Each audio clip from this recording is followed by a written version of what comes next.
Всем привет-привет, с вами Алена, и тут очень интересная история, поэтому усаживайтесь поудобнее. В общем, несколько недель назад клиентка пришла на зачистку вот этого большого пальчика.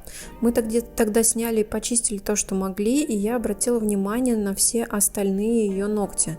Покрытие было толстое, видно, что сами ногти уже немножко отошли и поднялись, но она сказала, что у нее очень свежий маникюр, и мы решили подождать. Но я понимала, что дело уже дрянь, как говорится, в общем, уже все плохо, и пару недель, в общем-то, погода не сделает. Вот так выглядели тыльные стороны ногтей. И сейчас я начинаю работу с того, что показываю ей толщину покрытия, а это 3 с лишним миллиметра.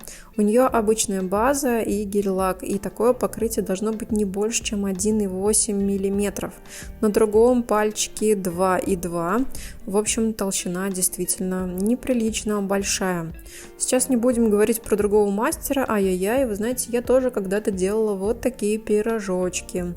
Да, конечно, мало того, что это не изящно, это еще и небезопасно. В процессе разговора я выясняла, когда это с ней стало происходить. Ну, конечно, концов здесь уже не найдешь. В общем, когда-то в какой-то момент что-то пошло не так. И ей казалось, что проблема у нее только с одним большим пальцем. Но, естественно, там на всех остальных тоже приключений достаточно, поэтому, к сожалению, на Новый год мы решили оставить ее без покрытия. Благо, она человек понимающий, отнеслась к этому нормально и сказала: да, конечно, я понимаю, что лучше сейчас походить без покрытия, восстановить ногти, чем вовсе без них остаться. И тут я хотела вам показать неровную линию свободного края. А вот это палец Антона, который я взяла для примера, потому что я объясняла ей, что линия улыбки должна быть четкая, а у нее она такая прерывистая, неравномерная и желтоватая. Ну а на этом пальце тут, конечно, вообще полный фарш, как говорится. Тут действительно он очень кератированный, толстый, много всего, и тут снимать просто не переснимать. Обратите внимание, я взяла твердосплав с черной насечкой. Я снимаю, а ноготь не кончается. Именно так выглядит ожог ногтей. Ну, это очень грустно, на самом деле. Я даже сейчас, я уже который раз на это смотрю, и до сих пор мне жаль, что так с ней получилось, и я как могла ее успокаивала в процессе работы, объясняя, что это не навсегда, и мы обязательно будем ухаживать за ее ногтями, будем их отращивать, и также предложила ей сделать гигиенический маникюр, чтобы ей жилось чуть-чуть легче.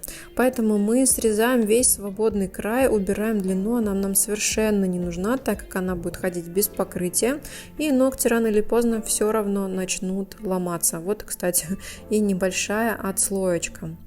Но это ничего страшного, я ей объяснила, что местами я оставлю очень тонкий слой базы, потому что не хочу спиливать до ногтя, а растворить мы здесь тоже возможности не имеем, потому что и так ситуация не айс. Поэтому она, если что, там где-то сама допилит. Ну и после Нового года в первых числах она уже записалась и придет на маникюр. Мы снова ее почистим, все приведем в порядочек. Ну а сейчас переходим к гигиеническим процедурам. Все весьма стандартно, использую любимую фрезу с красно-синей насечкой, она же фреза педикюрная капля. В общем, прорабатываем ей все, что сухо. Кстати говоря, в процессе работы я обратила внимание, что состояние кутикулы такое немножко измененное, поэтому посоветовала все-таки сдать анализы, ведь ожоги, анихолизисы и прочая маникюрная нечисть случается не просто так, она в любом случае чем-то обусловлена, и тут некий комплекс воздействующий, факторов, которые могут воздействовать на ногти. И в любом случае неплохо бы провериться, выяснилось, что у нее и с гормонами там какие-то проблемули, и также неплохо было бы сдать на сахар. Но это, как говорится, совсем другая история, и пусть этим занимаются специально обученные 8 лет в вузе люди. Ну, вы поняли, про кого я. А мы переходим к нашим простым маникюрным делам. Я тут уже перешла на красное пламя с тупым кончиком для того, чтобы дочистить труднодоступные места. Также я обратила ее внимание на то, что кожа очень сухая, и требует дополнительного увлажнения и ухода. И, конечно, как заботливый мастер, я порекомендовала ей масло на домашний уход. Я, знаете, что хотела сказать? Не стесняйтесь и не бойтесь предлагать клиентам масло, продавать им, потому что это не навязывание, это забота и рекомендация, ведь они действительно не знают, что же нужно наносить и как же им ухаживать. Здесь я ей показываю, объясняю, какие изменения у нее происходят с ногтями: нечеткая линия улыбки, желтые кончики, всякие пятнышки, полосочки и все вот эти неприятности. Клиент тоже должен понимать, что конкретно не так с его ногтями и чего же ждать. Ну а тут маслице, которое мгновенно привело ручки в порядок. Также мы сняли все это дело покрупнее, чтобы показать, как выглядят эти самые измененные ногти. Ведь если вы такое заметите у себя или у своего клиента, я очень не рекомендую делать покрытие, иначе будет как на этом большом пальчике. Конечно, ситуация не безнадежная, она не безвыходная, мы все почистим, все будет хорошо.